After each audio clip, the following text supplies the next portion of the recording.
অবৈধ বালুর কোয়ারির মধ্যে যে 3টি অবুঝ শিশু খেলতে গিয়ে 2টি শিশুর মৃত্যু ঘটে এবং একটি শিশুকে আশঙ্কাজনক অবস্থায় খোয়াই জেলা হাসপাতালে পাঠানো হয়েছিল, তার নাম রাংচাক দেববর্মা। খোয়াই জেলা হাসপাতালে আশঙ্কাজনক অবস্থায় পাঠানো রাংচাক দেববর্মা নামে 7 বছরের শিশুটি বর্তমানে সুস্থ রয়েছেন। শিশুটির অবস্থা আশঙ্কাজনক অবস্থা কাটিয়ে এখন অনেকটাই ভালো আছে বলে ছেলেটির মা আমাদের ক্যামেরার সামনে জানান। তবে ওই শিশুটির কোমরে অনেকটাই ব্যথা রয়েছে বলে জানা যায়। খোয়াই জেলা হাসপাতালে তার চিকিৎসা চলছে বলে জানা যায়। খোয়াই টাইমস বাংলা নিজস্ব প্রতিনিধির প্রতিবেদন।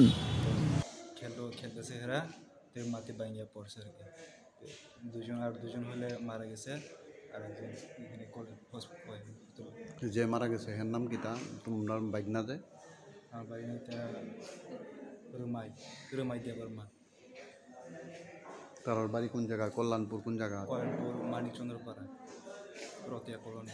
এখন যে রাংচাক হে ভালো আসেনি, ভালো আছে না? কিছু কোমরগুলো ব্যথা করে।